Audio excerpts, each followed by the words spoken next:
everybody. Welcome to another episode of Just Another Masshole Podcast. I am Kyle Raymond. Just another masshole. How's everybody doing out there, huh? You know, I'm an asshole and everything, but, I'm not that upset the Patriots lost. I know all you people are going to get so mad. You're so mad. But, you got 5. Philly's never been to the Super Bowl, and first time at the big dance, and they went all the way. That's pretty good. You gotta give them credit, right? But I mean, everybody being so mad, it didn't really matter whether the Eagles won or lost. They were gonna burn some shit. But yeah, I mean, I didn't watch all the game. My neighbor came over and asked me to come have some food. He had food out, and him and his girl and everything had friends over. And I watched the last 4 minutes of the game, not 4 minutes on the clock. And I had checked online, and by halftime, I know the Eagles were up. But then I came in, and it was like, oh shit, the Patriots are 33-32. What's going on here? Oh, shit, what's going on here? And then, and then the Eagles scored. And when Tom Brady got the ball there and, what's his name? Brandon Graham slapped the ball out of Tom Brady's hands. He looked like he just shit himself. Like, Jesus just, totally left him. Like, nope, sorry, bro, can't help you with this one this time. He just didn't know what to do. Yeah, I remember on that kickoff there on the return, they tried doing a sneak handoff there, and they fucked that up. They were all the way back at the 10. Ugh. Well, here you go, Eagles. Congratulations. I honestly don't care, but I'm glad an underdog won. I like that. That makes me happy. So, while everybody was prepping for the Super Bowl, me and my buddy there, Joshua Maggini, we all went down to Naples because this old lady, they were selling their timeshare and everything, and had a record player. This is a 1964 Magnavox shelf unit. It's a big, it weighed 200 fucking pounds. And it still works. Everything on it still works. Gave us a stack of records. And now it's in my house being used as a record player. But it's also my bar. I'm not storing records in the record slot. I'm storing my booze. But yeah, no, I think it sounds fantastic. It all functions. And I looked it up, and, it's painted like a greenish color, sea foamish green. It kind of matches with the furniture and my colors in my living room, and he gave it to me. Josh let me take it.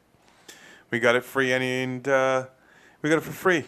And, if it was still stained, it was originally a stained color. It's worth $1,000, $1,200. The one I got is probably worth somewhere in the range of $200 to $250, I would assume. I mean, it all functions, so it could be worth more, but it's a green painted color. It's not stained anymore. So, you'd have to strip it all down and restain it to restore it to original. But hey, I'm not selling it. It's pretty sweet. It's too bad it doesn't have a TV in it, so I could turn my TV into a TV stand like everybody did back in the day. They would keep their broken floor model television, buy a modern TV, and put it on top of the TV. So the TV is a TV stand. You young people, you don't remember that shit unless your grandparents are 100. They might have had one. Why wouldn't you just get rid of this thing? Jesus, it's old as shit. Oh, everybody. Having me a cocktail. Pretty late on Monday. I'm sorry, everybody. I don't know what you want me to tell you. It's free, and like I said, I was going to get one at you on Monday. And shit I needed to do. So,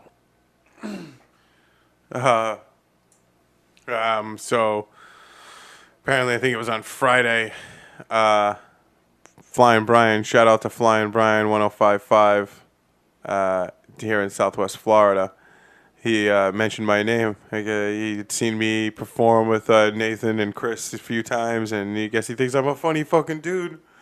And yeah, people were all hitting me up on Facebook because I'm old on Facebook, and they're like, "Dude, somebody just mentioned you on the radio." And yeah, no, thanks, man. Thanks for. I appreciate the way you support the comedy scene down here, and thanks for mentioning my name on the radio. And yeah, eventually we'll get together. I'll come on the show and I'll try to watch my language. Shit. I doubt he listens to this. I fucking doubt it. Yeah. What the hell was I gonna say? That was yeah, that's pretty flattering. You know, nobody talks about me. So I was fucking around with all kinds of news stories and looking shit up and trying to. I got to talk about the Super Bowl, all right? But I come across this news story. It's on ABC News. This is out of Dallas on February 4th. Authorities, a man with a sledgehammer. This is the headline. Sorry, me slow down. Man with a sledgehammer pounds dozens. This is fucking ridiculous. It's not even worded correctly. It's not me reading. Man with sledgehammer pounds dozen parked Dallas police cars. Shouldn't it be man with a sledgehammer pounds a dozen or dozens of parked Dallas police car? Fucking toilet. Anyway, authorities say a man took a sledgehammer to about a dozen squad cars in a Dallas police station parking lot. Police say the man walked into the Dallas Central Patrol parking lot at a city's marshal's office detention center before dawn Sunday and started hitting the cars. The center holds people arrested for public intoxication and other low-level misdemeanors. His name hasn't been released, and other details on the incident haven't been disclosed. Authorities say the man has been taken to jail. That's the whole fucking story.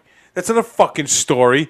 Some dude smashed police cars in the prison parking lot, basically, and it ends with the man went. No, he was already at fucking jail. He was in the fucking parking lot, and he's smashing police cars, so he's probably on some drugs. So you're gonna put him in a public intoxication cell, I assume, right? I mean, there is no fucking story there at all. So some dude smashed some police cars. There's no story there. He didn't do any investigating work. He didn't do any investigating work at all. So fucking stupid. It's like, man hijacked plane, was forced to the ground and arrested. No names or details have been released. Well, why even fucking tell me? Why are you even telling me this story? You have no facts on the matter, except for somebody stole a plane, and he didn't succeed. So stupid. So, in my escapades, I came across this United Airlines story here. That this is great. This lady here tried to bring an emotional support peacock onto a United Airlines plane, and everybody, they told her no. It's so ridiculous that somebody would even think that they could do that. And it was in Newark. Of course it was in Newark, New Jersey. I mean, it could have been Florida, but I mean, yeah, why not, right?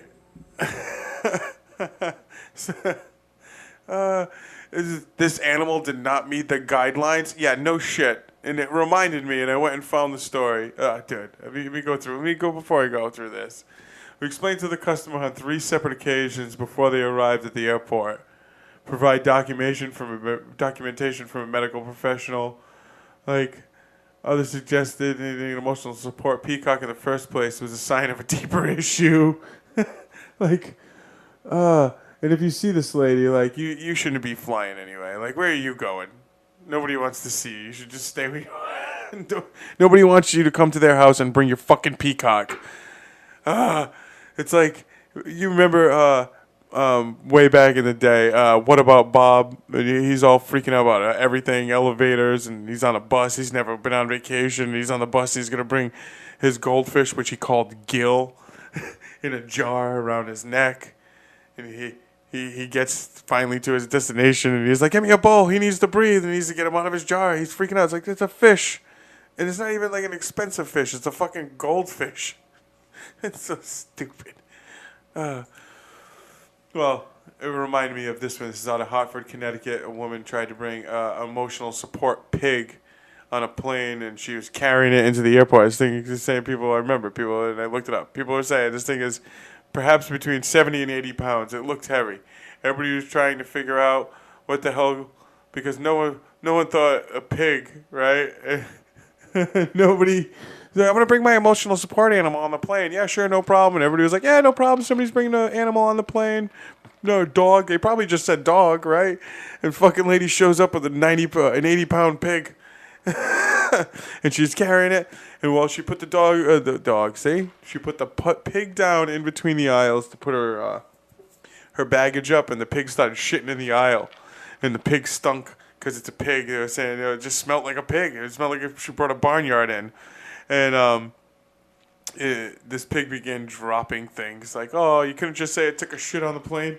So when she tried to clean up after it, so she was wiping the pig's ass in front of everybody, it began to howl and squeal. She was talking to it like a person, saying it was being a jerk. I have no problem with babies, but this pig was letting out a howl. People asked her to move to the front of the plane, and eventually she left. He said he took a photo of her as she walked past. I understand dogs and cats in the plane. They come in crates. It was not tiny, cute. This was not a tiny, cute little pig. It was a fucking 80-pound pig. That was in 2014. I so remember that story about somebody bringing a fucking pig on a plane. So people have lost their fucking minds, basically, is what I'm telling you. Like, fucking pig, peacock, cat, dog, fish. Sure, you want to bring a fish in a fucking jar, I guess. Why not, right? Maybe a ferret if it's on a leash. People are like, can I bring my boa constrictor on the plane? It's 10 feet long. It's like, no, you cannot bring your 10-foot fucking python on the airplane. What the fuck? It's an emotional. That thing is cold-blooded. It is not. Whatever, everybody. Fuck it. It's making my head hurt. So check it out. Matt Zetz flew into town last week, or a few days ago, I should say. And Matt Zetz asked me if I was going to help him, and he needed a feature act for his spot over at Nice Guys. He's doing a show over at Nice Guys on Thursday. I'll be there. Show's at 9 p.m. Nice Guys in Cape Coral. Should be a fucking grand old time. It's because it's such a killer lineup. I think I said it on yesterday. It's such a killer lineup. Nathan Wallace, Matt Zetz, Sheena Regan, Matt Zetz, and me. This should be a barrel of laughs. A giant barrel, or a large pizza of laughs, whatever you want to call it. Don't forget also to check out Don't Watch This Podcast. It's still up from this previous week. New episode should be out on late on the 11th of February, which is a Sunday, so you have it for Monday. I will also be at Howl Tattoo and Gallery on the 27th, and the show at Nice Guys is on the 8th. So, Nice Guys Pizza on the 8th. See, that's Nice Guys Pizza on the 8th. Matt Zetz, Nathan Wallace, Chris Machado, Sheena Regan, and myself, just another Masshole, Kyle Raymond. And also, I will be hosting at Howl Gallery on the 27th of February. It's Tuesday night. Come out, check it out. Should be a grand old time. And as always, don't forget to go fuck yourselves.